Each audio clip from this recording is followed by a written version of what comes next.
Hello বন্ধুরা, সবাই কেমন আছো? আশা করি খুবই ভালো আছো। আমিও একদম ফাটাফাটি। আমি শম্পা নিয়ে এসেছি নতুন একটা ব্লগ। তোমাদেরকে মিনি ব্লগে বলেছিলাম আমি যাচ্ছি নেপাল, আর নেপালের ফুল ব্লগটা তোমরা আমার ইউটিউব চ্যানেলে পেয়ে যাবে। তো আজকে আমরা নিয়ে এসেছি সেই নেপালের ফুল ব্লগটা। ভিডিওটা কিন্তু একদম স্কিপ করবে না, আর আমার ভিডিওর সাথে জুড়ে থাকো বন্ধুরা। তোমরা যদি নতুন হয়ে থাকো অবশ্যই আমার চ্যানেলটিকে লাইক শেয়ার সাবস্ক্রাইব করতে একদম ভুলবে না কিন্তু। তো কোথাও যাওয়ার আগে, লং জার্নি করার আগে কিন্তু সেফটি ফার্স্ট। তাই আমরা বাইকে যাচ্ছি, আর বাইকে হেলমেটটা পরতেই লাগবে, না হলে কিন্তু রাস্তাঘাটে মামা দেখলে কিন্তু ফাইন দিয়ে দিবে। বন্ধুরা, আমরা যাচ্ছি ফালাকাটা থেকে। আমার বাড়ি যদিও শিলিগুড়ির ওই সাইডটাই, কিন্তু কি করব, বাইরে কাজ করি তো, তাই লং জার্নিটা করতে হবে। কি করব বলেন? দেখেন, আমরা ফালাকাটা থেকে ধূপগুড়ি ঢুকেও গেলাম, কিন্তু ধূপগুড়ি ঢুকতে না ঢুকতে আমার পেটে দুধটা কেমন যেন কুড়মুড় করে উঠলো। তাই ভাবলাম কোথাও যাওয়ার আগে মিষ্টি মুখ করে নেওয়া ভালো। তাই মিষ্টি মুখ, কিন্তু আমি তো মিষ্টি খাই না, যার জন্য মিষ্টির দোকানে ঢুকে আমরা নিয়ে নিলাম গরমা গরম পুরি আর সবজি। আর আমি তো পেটুক, তাই গপাক গোপ চাবাই চাবাই খেয়ে নিলাম বন্ধুরা। পুরিটা কিন্তু সত্যি দারুণ ছিল, একদম নরম তুলতুলা। দেখেন, আমরা ওখান থেকে খাওয়ার পর আমরা এখন যাব জলপাইগুড়ি। ওই যে সামনে লেখা আছে বোর্ডের মধ্যে, বাঁদিকে হলো জলপাইগুড়ি। আর আমরা তো জলপাইগুড়ি হয়েই যাব, যেহেতু আমরা ফালাকাটা থেকে যাচ্ছি। লং জার্নি, বাইকে কিন্তু লং জার্নি করতে খুবই অসুবিধা হয় বন্ধুরা। অবস্থা একদম বসে থাকতে থাকতে বারো হালত হয়ে যায়। যাই হোক, এতক্ষণ ছিল 2 ওয়ে রোড, এখন আমরা উঠলাম 4 ওয়ে রোডে। আমাদের কিন্তু এখন রাস্তাঘাট খুবই ভালো আর খুবই চঞ্চনা, কোথাও যেতে কোনো প্রবলেমই হয় না। 4 ওয়ে ওঠার পর এই যে দেখেন, আমরা এখন আছি ময়নাগুড়ি। ময়নাগুড়ি আমরা কিন্তু মেন রোড হয়ে যাচ্ছি, বাইপাস ঢুকি নাই, যেহেতু বাইপাস রোড প্রচণ্ড জ্যাম। তো আমরা জলপাইগুড়ি এখন পৌঁছায় গেলাম। প্রথমে ধূপগুড়ি, তারপর ময়নাগুড়ি, এখন আছি আমরা কিন্তু জলপাইগুড়িতে। জলপাইগুড়িতে এসে মামা আটকে দিল, বললো তোমরা তাড়াতাড়ি যাচ্ছ, দাঁড়াও আমি তোমাদেরকে আটকে দিই। কিন্তু আটকাতে পারেনি। আমরা ওখান থেকে এই যে দেখেন বেরোই পড়ি, ওখান থেকে বেরোই পড়ি টন রন রন করতে করতে কোথায় জানেন? এখন আমরা পাইলাম ফুলবাড়ি। ফুলবাড়ি হলো জলপাইগুড়ি থেকে, জলপাইগুড়ি ডিস্ট্রিক্ট, কিন্তু শিলিগুড়ি স্টার্টিং। দেখেন, শিলিগুড়ি ঢুকতে না ঢুকতে কত গাড়ি ঘোড়া আর কত ট্রাফিক। রাস্তাঘাট ভালো, কিন্তু এদিকের গাড়ি ঘোড়া, বড় বড় গাড়ি, রাস্তাঘাট প্রচণ্ড জ্যাম হয়। কি করব বলেন? আমাদের শিলিগুড়ি তো 2 নম্বর কলকাতা, সবাই জানেন তাই না? শিলিগুড়ির ওয়েদার কিন্তু খুবই গরম, এদিকে থাকা যায় না। ও বাপরে বাপ, শিলিগুড়ি মানুষের বেশিরভাগই পাহাড়ে গিয়ে থাকে। এটা হলো নৌকাঘাট, এটা হলো মেন ট্রাফিক। এখানে এসে কিন্তু মানুষের মাথা গুলায় যে আমি কোন সাইডে যাব, কোন পাশে জলপাইগুড়ি, কোন পাশে মেডিকেল।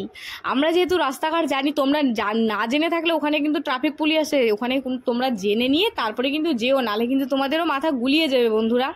দেখেন, আমরা এখন আসলাম মেডিকেল, শিব মন্দির হয়ে বাইপাস।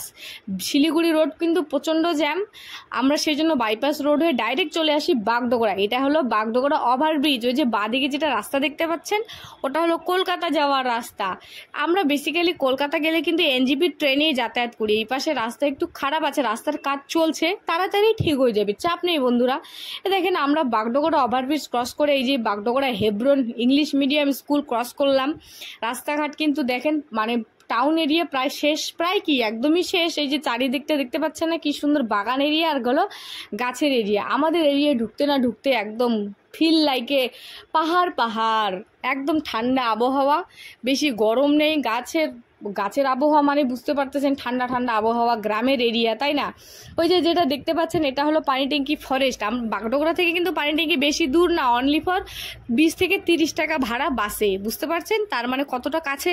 আর এদিকে আসতে না আসতে এই যে দেখেন নেপালিদের বাড়ি। নেপালিরা কিন্তু বেশিরভাগ ফরেস্টের কাছে পাহাড়ে বাড়ি করে থাকে। ওদের বাড়িঘরগুলো কিন্তু আমার দারুণ লাগে।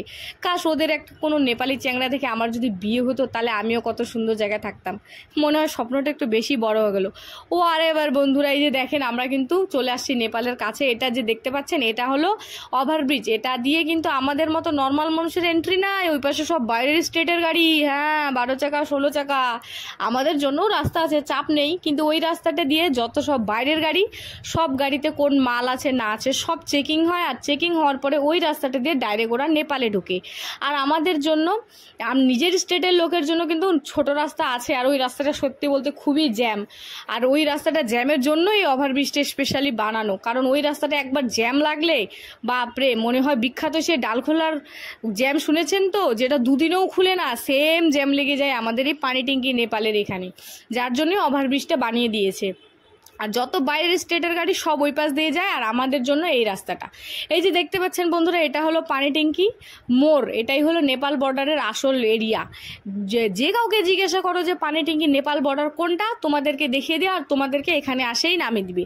এটা হলো পানি ট্যাঙ্কি। ওই যে দেখতে পাচ্ছেন সব বাস, এখানে এসেই যত নেপালি লোক, ওয়েস্ট বেঙ্গলের লোক যারা যেতে চায় নেপাল, সব ওখানে নামতে হবে। আমরা যেহেতু বাইকে আসি, আর বাইক এন্ট্রি দিবে কিনা সেটা জানি না, যার জন্য আমরা টোটো নিয়ে নিলাম। তোমরাও টোটো নিয়েই যাবে, সব মানুষই টোটো করেই যায়। যেহেতু পানি ট্যাঙ্কিটা প্রচণ্ড জ্যাম আর রাস্তাটা একটু ভাঙা ছিল, ওই জন্য ওখানে আর ভিডিও করলাম না বন্ধুরা। আমরা ডাইরেক্ট চলে আসলাম এই যে আমাদের ভারতের বর্ডার। প্রথমে এখানে চেকিং হবে, আইডেন্টি প্রুফ দেখবে, তারপরে আমাদেরকে এন্ট্রি দিবে। তোমরা কিন্তু ভুল করেও ভুলে যেও না যে আইডেন্টি প্রুফ আনতে ভুলে গেছি, নাহলে কিন্তু তোমাদের এন্ট্রি দিবে না। আইডেন্টি প্রুফটা মাস্ট।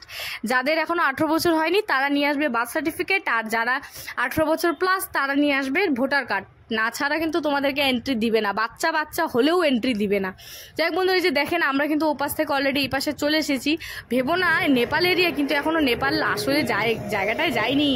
আমার কিন্তু এই যে দেখেন নেপাল এরিয়া ঢুকতে না ঢুকতে উফ কি ভালো লাগছে। চারিদিকের পরিবেশটা সবুজই সবুজ, আর লোকজন কম, আমার তো দারুণ লাগলো। এটা হলো নেপাল বর্ডার।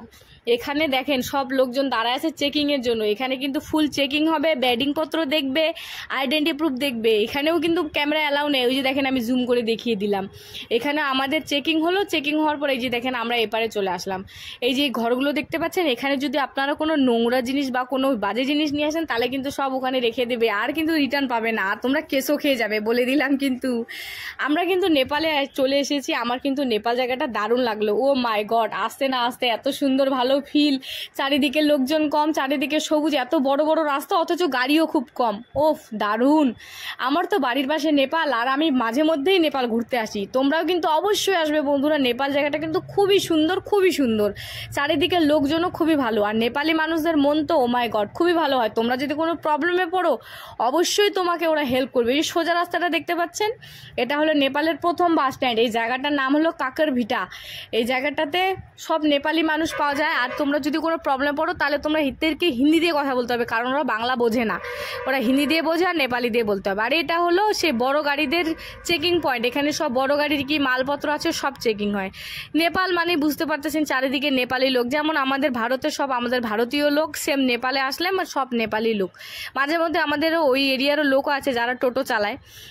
যাই হোক বন্ধুরা, আমরা ওখানকার জায়গাটা ভিজিট করার পর পাশে একটা সুন্দর মন্দির ছিল। মন্দির, নেপালি মন্দির মানে পাহাড়িয়া মন্দির, বুঝতে পারতেছেন। দেখেন কি সুন্দর না মন্দিরটা। একটা আন্টি ছিল, আন্টিটা আমাদের কাছে এসেছিল আমাদের কি নেপালি টাকা লাগবে ওটা জিজ্ঞাসা করার জন্য। কিন্তু আমরা যেহেতু অল্প সময়ের জন্য আসি আর অল্প এরিয়া ঘুরবো, তাই আমাদেরকে নেপালি টাকার প্রয়োজন হয়নি। কিন্তু আমরা অবশ্যই চেষ্টা করবো নেক্সট টাইম বন্ধুরা আসার, আর ভালো ভালো জায়গা ভিজিট করে তোমাদেরকে দেখানোর। আমরা এই মন্দিরটা ভিজিট করলাম, আমি তো ভগবানকে প্রণাম করে ওখান থেকে এই যে দেখেন বেরিয়ে পড়লাম। এখানে পাশেই চলে আসলাম, একটা ছিল অফিস। এটা হলো নেপালের বিএসএফ এর বড় অফিস। তোমরা যদি কোনো আইডেন্টি প্রুফ নিয়ে সমস্যায় পড়ো বা কোনো ভেজালে পড়ো, তাহলে অবশ্যই অফিসে আসবে, আর এবং তোমাদেরকে ভালোভাবে সলভ করে দিবে। নেপালি মানুষরা যেমন ভালো হয়, সেম নেপালের পুলিশগুলো, বিএসএফ বলো, এসএসবি বলো, সবাই কিন্তু খুবই ভালো। সবাই তোমাদেরকে ভালোভাবে তোমাদের সমস্যা শুনবে, আর শোনার পরে তোমাদেরকে সব সমস্যা সলভ করে দিবে বন্ধুরা। আমার কিন্তু সত্যি নেপাল কিন্তু খুবই ভালো লাগে। মাঝে মধ্যেই আমি নেপাল চলে আসি, আর নেপালে আমার যেহেতু রিলেটিভ আছে, তাই আমার আসতে কোনো সমস্যা হয় না। আর মজাদার বিষয় কি জানেন তো, এই যে দেখেন এই পাশটা হলো আমাদের ভারত, আর এই যে এই পাশটা হলো আমাদের নেপাল। নেপাল দেখেন উঠতে না আসতে দেখেন উঁচু জায়গা। নেপাল মানে পাহাড়ি এলাকায়, যে দেখেন উঁচুর দিকে উঠছে। আর এই সাইডটা হলো আমাদের ভারত, এই যে দেখেন ঢালুর দিকে যাচ্ছে। বুঝতে পারছেন তো। আসার সময় টোটো নিয়ে নিবে 20 রুপিস, আর রিটার্ন যাওয়ার সময় মাত্র 10 টাকা, যেহেতু উঁচু নিচু বলে জায়গা। আমার তো দারুণ লাগলো বন্ধুরা। তোমাদেরকে আশা করি আমার এই ব্লগটা খুবই ভালো লাগলো। অবশ্যই কিন্তু নেপালে আসবে, ভিজিট করবে। আমার ব্লগটা আমি আজকে এখানে শেষ করছি। দেখা হচ্ছে নেক্সট